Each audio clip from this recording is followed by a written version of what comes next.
So, you have a brand new student or person to your church. Hooray! Congratulations. That's so exciting. Now, how do we make sure that they return? Well, without seeming weird or creepy or old and out of touch. See, here's the thing. We all want our students to attend our church. We want them also to feel comfortable and then hopefully ultimately find a home at our church or in our group or with our student ministry. And so a visitor is great, but a returning guest is even better. See, in this podcast, in this episode, what I want to do is I'm going to share with you our step-by-step guest follow-up process and the physical and in-person product that we are using to turn our process hybrid. And I want to give you this box artwork.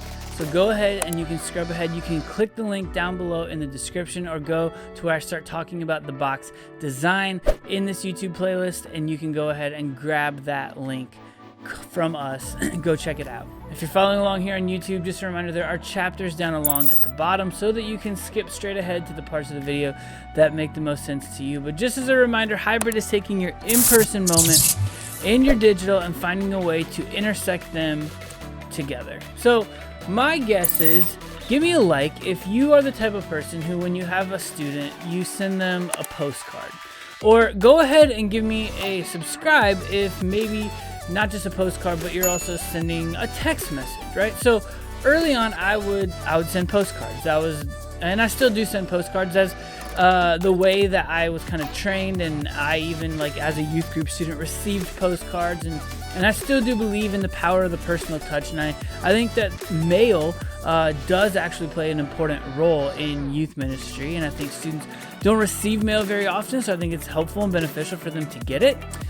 Text messages, I do also believe they're important, especially as we talk about hybrid and the intersection of that hybrid being where it often lands in the hands and in the palms of a student's cell phone. But I don't know about you, but I send a postcard and it's like crickets.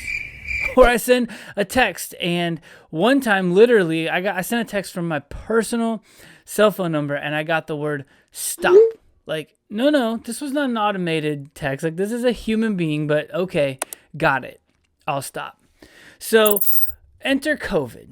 When COVID hit, for those of you watching, linked up here is our 100th episode where I did a recap about where this all sort of hybrid thing started. But we created this full scale and full length digital expression of youth ministry, like a full, almost like YouTube variety show. Think like Jimmy Fallon, but youth ministry and YouTube. And so our COVID experience was so much more of an elevated experience than just your traditional, let's stick the camera in the back of the room and let's hope that people tune in to us doing youth ministry on a stage to an empty room. Like, we tried to make it for YouTube, and a part of that show was students could text in when they were new, and if we got new responses, we would go and we would do a drop at their door. And those door drops were fantastic. Somehow, like a rubber duck had sort of become the unofficial mascot of our show. And so therefore, we would drop a rubber duck and a postcard, but we would do a physical door drop at their house and at their door. And so I would then get students or even parents come talk to me on the weekends and be like, thank you so much. I mean, long gone now were the days of the unanswered texts or the postcards sent into a black hole. Like, now I'm getting students and parents who are actually acknowledging our efforts and acknowledging us helping roll out the red carpet to help make them feel welcome. It was a great response, but unfortunately, due to like where I lived and how regionally drawn our church was and how far students drove to come and attend our campus, and the fact that they could do it online now, so they didn't have to get in the car and come drive a certain distance to our church, it took my whole day. Like, I remember one Thursday, so our youth night was Wednesday. One Thursday, I spent like 9 to 5 in the car just doing these door drops. And so I was just, I was like, I guess that's part of the job, right? But I was talking to my boss, and I was like, hey, like, I spent my whole Thursday driving around, and it was so great, and I was telling him all the great things, and he's like, you spent your whole day driving? And I was like, well, I mean, yeah. And he's like, let's change that. And so what we started doing, as opposed to like the physical me getting in my car, taking it and putting it on their doorstep, we started taking the same concept, getting it to their hands.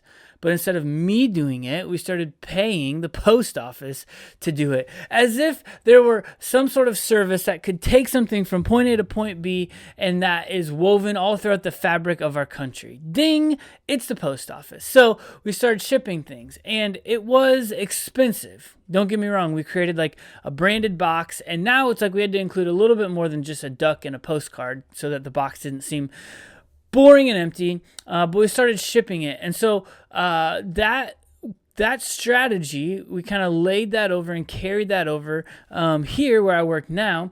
And I started for the first probably like 2 years of my tenure here at this church with text message follow-up for first-time guests. And I can count on one finger the amount of times I got a response. And that response was, in those 2 years, the word stop.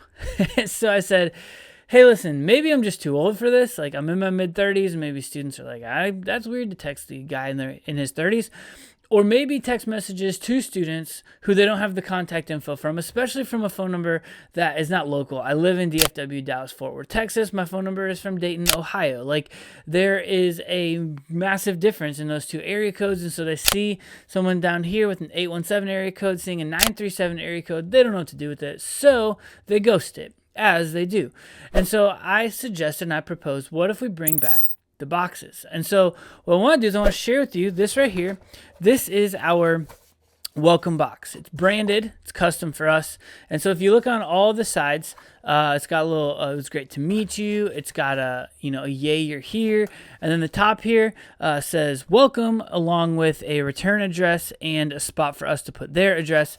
And then on the back, it's got our social handles. And what I want to do is I want to go through step by step, item by item, and unbox this here with you. And so one of the things that we do is every single semester, about 3 times a year, we do like a fall, we do a winter, and then we do a summer calendar. And what we do is we make our calendars into magnets. And so you look here, this is a magnet. It's about 8 inches long. And so truth be told, this box right here is about 8 inches, and it's 8 inches because the magnet is 8 inches. I made the decision to make the box the same size as the magnet, and so then I made sure that everything from the size of the magnet on down would be able to fit into the box. So we put the magnet in there. The magnet has all of our events, and you'll also notice here's an opportunity to go hybrid. This right here is just a link to subscribe to the .ics or the calendar type things. It's a calendar extension. You can get it from like creating a Google calendar, a Google calendar, and then you can share that out. And so that's what we did. And so students can add this and subscribe to their calendar. We haven't gotten as many of those from students, but I know we've gotten some scans from parents. And also we give a specific and particular leader magnet. And so our leaders also can go ahead and scan that. And so that is our magnet. We also have this sticker here, and these, frankly, they're just laying around. We got these for free, so these didn't really cost us anything. And so far, I want to point out, these we already print. Like, we already pay for these for our students, and these were already laying around. So far, we're $0 into the box. Don't worry, it gets more expensive. This right here is just a little promo and nod to our social media. And so down the road, we will send them this postcard that simply says, life can be hard. You don't have to do it alone. This is a QR code to our link tree. And then here's just a little preview of our church's YouTube handle right there, and probably our most popular video, which is, what is anxiety? What do I do about it if I have it? And what does God have to say about anxiety? And so we will send this out a couple weeks after we send the box out. This is a separate piece. This doesn't go in the box. That's sent later. This is an additional kind of piece of merch. And again, once again, we have just some stuff kind of laying around that we inherited from the old regime. And so as we try to like get rid of it, the little guest box checklist that we have is an extra piece of merch from our merch cabinet. So here's a piece of merch from our merch cabinet. Right here, this one's kind of unique, okay? We have a lanyard, and the reason that we have a lanyard, it's branded and all the things, is that right here we do pins, right? Kind of like think like Disney pin trading. So we'll create pins, and this right here is our little mascot guy. We call him Pugsley, the platypus, because a baby platypus is a puggle. So one of our 6th graders one year recommended that we name him Pugsley, and so thus we did. And so we have this lanyard, and I actually have a lanyard for like my staff name tag lanyard, and this is full of pins. So like summer camp, Water Wars, the Back to School Bash, Space Jam Night, like any event that we deem pin worthy. So coming up, we'll have our Christmas at the Movies event. We've done costume parties. Any of those, they get designed. We just found a dude on Fiverr, and he designs these for us, and then we send these off to Sticker Mule, and Sticker Mule creates the pins. And so then we stick this pin. This is the like OG original Pugsley pin. It's just a traditional guy. He's just wearing like our logo on his t-shirt there. And we put the original pin on the lanyard for the students. And then right here, this says 3 for free. And this is a redeemable coupon at our student ministry cafe. They can turn this in and get 3 things for free. And then we have these life books. And these life books, we have gotten them from the Gideons, the Bible translator and the Bible providers. And so you can actually get these for free. And it's like the book of John with like some notes, and it's designed well and graphically. And so you've probably seen these before. And truth be told, I like these. I also like the Life in 6 Words book that comes from Dare to Share. But these, we had like 3 cases of these, again, from the old regime. And so we're like, let's go ahead and give these away. When these run out, we may reorder these. We may do a different sort of devotional. But this is like the one sort of like devotional, sort of like spiritual piece. And then that's now the emptiness of the box. And so you look down at the box there, and you'll see it's got this word right here. It's got some copy, and it simply says, "Hey there, we're so glad you joined us. Meet Pugsley, our platypus mascot, voted on and named by our students. We love it when students invest in student ministry." So in this box, you will find everything that you need to get started, and then it's a numbered list. You'll see 1, 2, 3, 4. Number 1, this lanyard is a great spot to hold pins. Number 2, we started you with your first one. And there's more to come at our pin events and milestones throughout the year. Number 3, this life book is a great place to find out about what Jesus is all about. Number 4, some other random stuff, because we wanted you to know how glad we are that you joined us. We can't wait to get to know you. And then the very last piece of it, my favorite piece of it, the piece that I think makes it hybrid, is right when you open the box, you'll see this QR code here, and it just says, "Welcome video, scan me." And so we'll have students who are new, they'll open this up theoretically on their porch, on their patio, wherever. They will scan it, and then we'll take them to a video right here. If you're watching on YouTube, you'll be able to see a preview of it. But linked right here, linked below, is what I want to do. Is I want to offer you the art for this box. If you want to start creating your own, I'll also give you like a detailed tutorial of like where I ordered it from, as well as the copy for the welcome video. And you can feel free to film that, throw that on a teleprompter, memorize it, however you want to film it. And you can start creating better welcome and better guest returns for your youth ministry and for your student ministry. And once again, here's the reason that I like this, is because this gets them connected to us. This, at a very minimum, one of the sections on this video right here says, we're so glad that you came, and also welcome to our YouTube channel. And if you've been around this podcast or this YouTube playlist, any link, or a YouTube channel, any length of time, you know that 95% of teenagers are claiming to be active on YouTube. And so therefore, I think we as youth ministries should make that a priority. We in our student ministry have made it a priority. And so I think that that's a fantastic way to expose, in a sort of like non-threatening way, expose your students to your channel.